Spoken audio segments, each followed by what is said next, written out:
The Political Desk.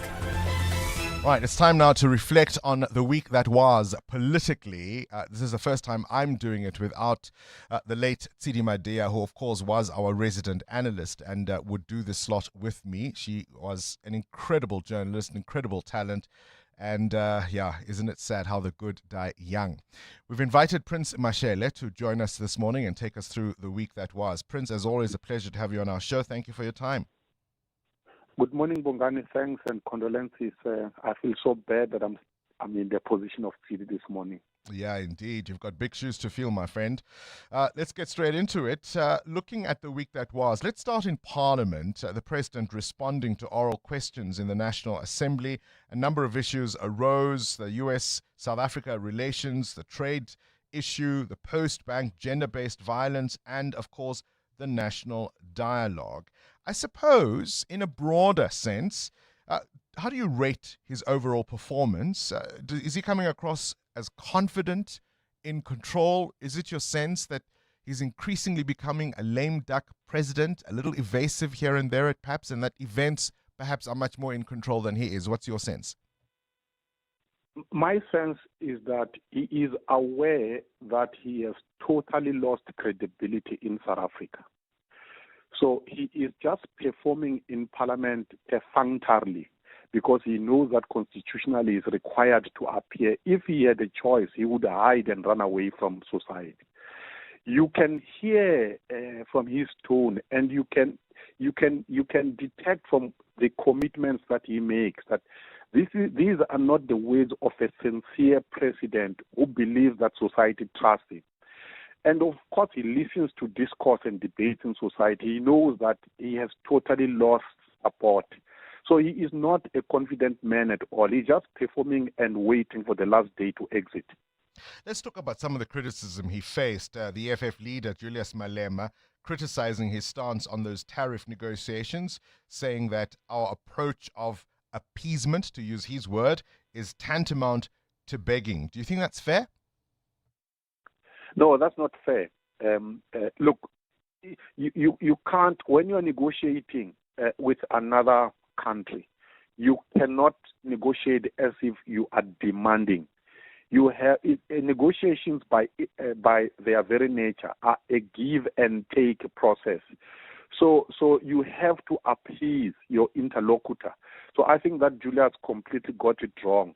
He doesn't understand how negotiations work.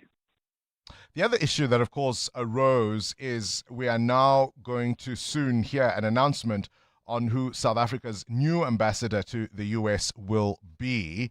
It's taken a few months. How do you read that in the context, of course, of these trade negotiations that are ongoing and, shall we say, the temperature of not only this White House, but Washington in general? Look, it's very clear that the relationship between the U.S. and South Africa is damaged beyond repair within the term of Donald Trump's presidency. There is no effort that will be made by South Africa that will change the poisoned relations between the two countries. It's very clear. So whoever is going to be appointed ambassador will have a very daunting task. Actually, I can tell you, that person will not succeed. That person will simply be a placeholder waiting for Donald Trump's term to end in order for the relations to be reset. Cyril Ramaphosa knows exactly this because we have seen that there is nothing that is tried with Donald Trump that has worked. The scary part, of course, is that if that fourth term ends or whenever that Trump term ends, J.D. Vance might be the one to replace Trump. The one thing I struggled to understand, Prince, was the president's spirited defense of the SANDF chief and that visit to Iran, despite those comments and despite the context, as you've just outlined, in which they occurred and were read. The president is still defending this man. Yeah. You see, I have a strong suspicion. I will share it in my opinion. Let anybody lynch me if they want to. I have a strong suspicion that the general was sent by the president to pick up some parcel in Iran. And as you would imagine, the plane of a general won't be searched. So I don't know what parcel that would be. Where does my suspicion come from? We know that Cyril Ramaphosa has no problem in keeping illegal dollars in his sofas. So because of that piece of information that we know, anything is possible involving generals.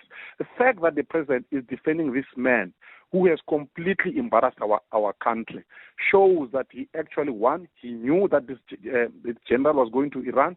Number two, he knows what he was going to do there. So I think the two are actually singing from the same hymn sheet. I don't trust Ramaphosa anymore. Goodness me. Let's talk about General Nhlanhla Mkhwanazi, who's become something of a celebrity in South Africa.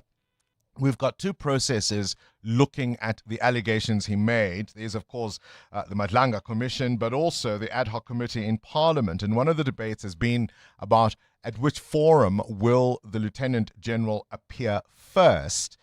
And whilst, of course, that may easily be ironed out, these competing parallel processes, is this a good idea? Here is the thing, Bongani. People don't understand what's going on here. This is a deliberate confusion created by the ANC. Let's just cut to the chase. There are serious criminal allegations made. What do you do when there are criminal allegations made? You investigate, you entrust the criminal justice system and say, here are allegations, charge Mtunu, arrest him, subject him to a process in court. If he's found guilty, he's going to go to jail. If he's not found guilty, he will walk. That's the easiest. So what does the ANC do? They say, okay, fine. In order for us to make sure that we protect our comrade, we will create two processes that will confuse society. And there will be a lot of noise and people will lose sight of the essence of it. So this is not a problem created by General Mkhwanazi. It's a problem created by the ANC. The ANC president decided to set up a commission of inquiry.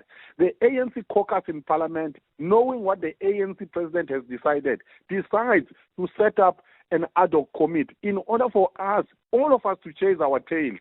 That is the game that is being played here. They are now making it appear as if Mkhwanazi does not want to appear before Parliament. No. They have created this confusion themselves. They should not even, in the first place, created this thing. They should have arrested Mtunu, subject him to a process in court. If he's not found guilty, he walks. If he's guilty, he goes to jail. As simple as that, Prince Mashele. Succinct and to the point political analyst, this morning's Political Desk. 702.